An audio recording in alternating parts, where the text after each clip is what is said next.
Notre histoire se passe dans une très jolie petite ferme. Les personnages, par ordre d'entrée en scène, sont Coq Ramenard, directeur, inspecteur en chef, responsable de la production des œufs. Une relation à cultiver de nos jours. Voici Poulpin Bêche et sa brigade locale des rocking chairs. Toujours prêtes à mettre leur bec dans les affaires d'autrui, au lieu de s'en tenir à leur tricot. Regardez-les donc à leur table de bridge. À qui s'attaquent-elles maintenant? Écoutons-les un peu.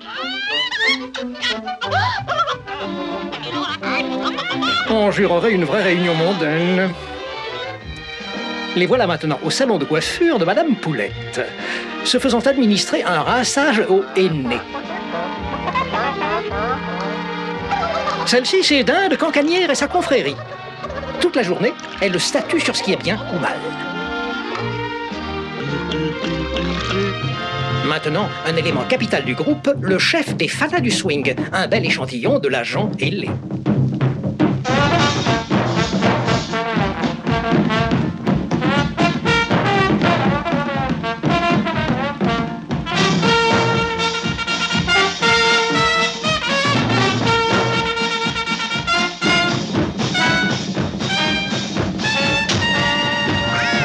Et voici Coin Minet et Canard Vénard, et tous les joyeux canards, de drôles de drilles. Toujours là quand il y a quelque chose à boire. Enfin, le dernier et non le moindre, voici Poulet Simplet, playboy et grand champion de yo-yo. Un tout petit peu niais, mais déjà digne rejeton de poulet, après tout. Au moment où l'action se passe, tout ce petit monde à plumes est joyeux et heureux de vivre. Pourquoi ne le serait-il pas? Bien à l'abri derrière une bonne et grande clôture. Oh, minute, qui va là? Oh, c'est Renard Vantard, la terreur des poulaillers. Oh, il porte beaucoup d'intérêt à notre petite communauté. Un intérêt d'ordre culinaire. D'un seau, il pourrait aller se servir. Qu'est-ce qui l'en empêche? La haute clôture? Les portes verrouillées? Ou alors le fusil du fermier? Tu as plus d'un tour dans ton sac, vieux renard, et il y a mille et une façons de voler un poulet. Psychologie! Pourquoi se contenter d'un seul si on peut en avoir plus, n'est-ce pas? Je cite, pour agir sur les masses, il faut s'attaquer aux moins intelligents. Fin de citation. Examinons-les. Qui a l'air gentil et stupide? Coq Ramenard? Dinde Cancanière? Canard Vénard, Coin Minet? Poulpin Bêche? Poulet Simplet? Hep, petit! Oh, lui, il a l'air tout gentil et tout bête.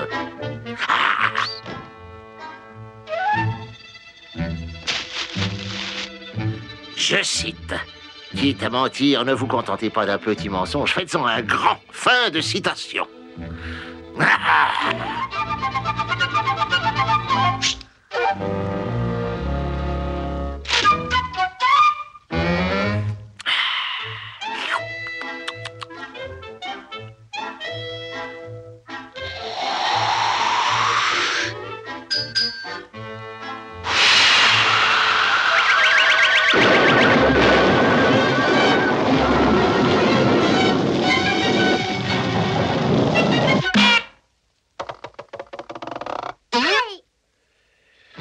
C'est la voix du destin qui parle.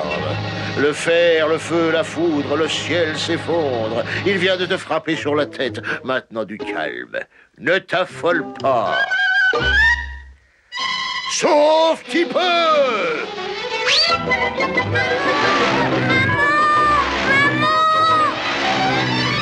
Le ciel est tombé! Maman, le ciel est tombé sur moi! Le ciel nous tombe sur la tête! Aidez-moi! Le ciel nous tombe sur la tête!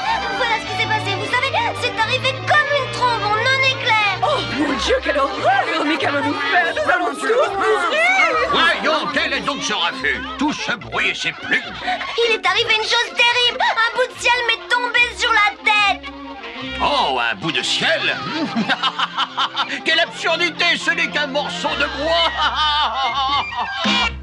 Je crois que ton heure est arrivée, monsieur Renard Vantard. Allons donc, rompez, bonnes gens. Au travail, que tout rentre dans l'ordre.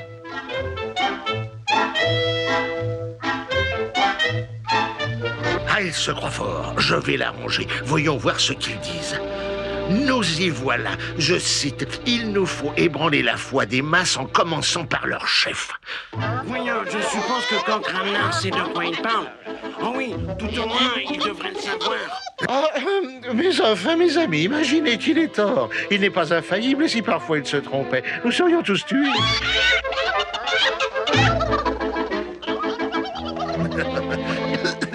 À mon avis, ce coq-là a une tendance très nette au totalitarisme. Il nous dicte notre conduite. Nous sommes bien capables de voir si le ciel lui tombe sur la tête. Oh, dites donc, j'apprends qu'un coq ramoneur a picolé ferme. Oh, il a perdu la boule. Son cerveau est ravaillé. Oh, oh, et c'est parti, la calomnie fait son chemin. Vous savez quoi? Il paraît que ce pauvre Coq-Ramnard aurait perdu la boussole. N'est-ce pas terrible? Épouvantable, ma chère. Oh, c'est incroyable. Saviez-vous, ce n'est qu'un vulgaire coureur. Vous ne pouvez pas dire, mais... Oh oui, il n'y a rien de pire qu'un vieux gâté. Il est fini! Il n'a plus ses esprits! Il n'est plus le coq de la basse-cour! Quoi? Il n'est plus le coq de la basse-cour! Par la flatterie, on peut faire croire à des gens parfaitement insignifiants qu'ils ont l'étoffe d'un chef. Fin de citation. Ton heure de gloire est arrivée, petit, écoute-moi bien. Tu es né pour être un chef. À toi de jouer. Écoutez-moi bien, vous tous, je suis un vrai chef. Vous avez raison, je vais vous dire ce qu'il faut faire. Ne le croyez pas, abruti. Le ciel ne tombe pas. Et moi, je dis oui. Et moi, je dis que non. J'ai raison. Alors, si l'on admet que poulet simplet dit vrai, pourquoi le ciel ne me tombe-t-il pas sur la tête de... Mais que faire?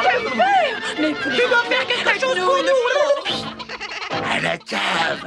Ah oui, oui, c'est ça. Allons à la cave. À la cave. Oui, à la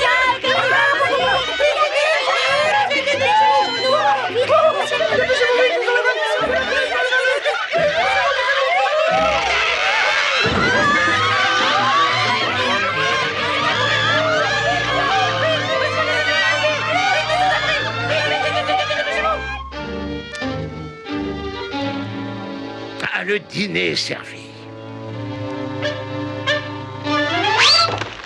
Ne vous inquiétez pas, les amis, tout va bien se terminer. Oh, c'est délicieux. Oh non, ce n'est pas du tout comme ça dans mon livre. Ah ouais? Il faut pas croire tout ce que disent les livres, mon ami.